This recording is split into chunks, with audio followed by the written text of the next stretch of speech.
চলুন আজ ঘুরে আসবো উত্তর পূর্ব ভারতের একটি প্রাচীন রাজ্য বিহারের প্রাচীনতম শহর রাজগীর থেকে। আপনি যদি কখনো বিহারে ঘুরতে যান তাহলে অবশ্যই বিহারের রাজগীরে ঘুরে আসুন। পাটনা থেকে মাত্র 3 ঘন্টা দূরে রয়েছে এই রাজগীর শহর। পাটনা থেকে যে কোনো বাস কিংবা ট্রেন পেয়ে যাবেন রাজগীর যাওয়ার উদ্দেশ্যে। রাজগীরে পৌঁছে যে কোনো ঘোড়ার গাড়ি ভাড়া করে আপনি রাজগীরের জঙ্গল সাফারি, নেচার সাফারি কিংবা সাইট সিন ভিজিট করতে পারেন। প্রাচীন মগধ রাজ্যের রাজধানী এবং মহাভারত ও বুদ্ধ ধর্মের ইতিহাসে বিশেষ গুরুত্বপূর্ণ এই রাজগীর।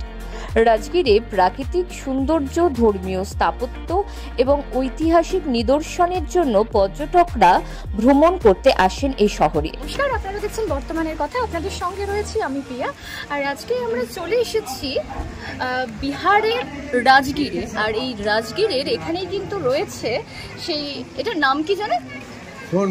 সোন ভান্ডার। হ্যাঁ, সোন ভান্ডারে এসেছি।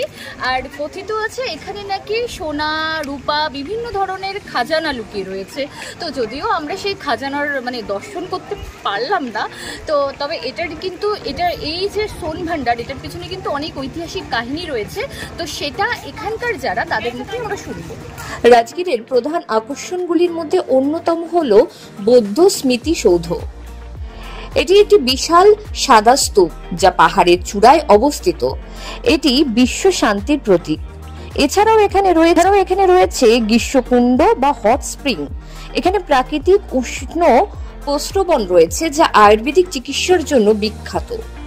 তাছাড়াও এখানে দেখার মতো রয়েছে বিম্বিসার জেলখানা। এটি প্রাচীন মগধ সাম্রাজ্যের রাজা বিম্বিসার দ্বারা নির্মিত একটি ঐতিহাসিক স্থান।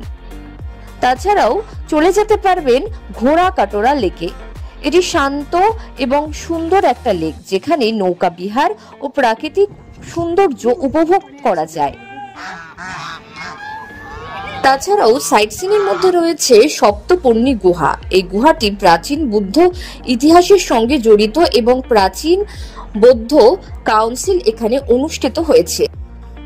এছাড়াও রাজগীরে রয়েছে নেচার সাফারি, জঙ্গল সাফারি ও গ্লাস ব্রিজ। এই নেচার সাফারি বা জঙ্গল সাফারির জন্য অবশ্যই একদিন আগে থেকে অনলাইনে টিকিট কেটে নিতে হবে, নইলে পৌঁছে টিকিট পাওয়া মুশকিল হয়ে পড়বে। এই নেচার সাফারিতে রয়েছে গ্লাস ব্রিজ, যা আপনি নিমিষেই পরিদর্শন করতে পারবেন। মূলত রাজগীরে আসার উপযুক্ত সময় হলো অক্টোবর থেকে মার্চ মাসের মধ্যে, কারণ এই সময় সবচেয়ে আরামদায়ক হয়ে থাকে এই জায়গা। এই সময় আবহাওয়া শীতল ও মনোরম হয়ে থাকায় আপনি ঘুরেও মজা পাবেন এই রাজগীরে। উত্তর দিনাজপুর থেকে প্রিয়া গুপ্তার রিপোর্ট, বর্তমানের কথা।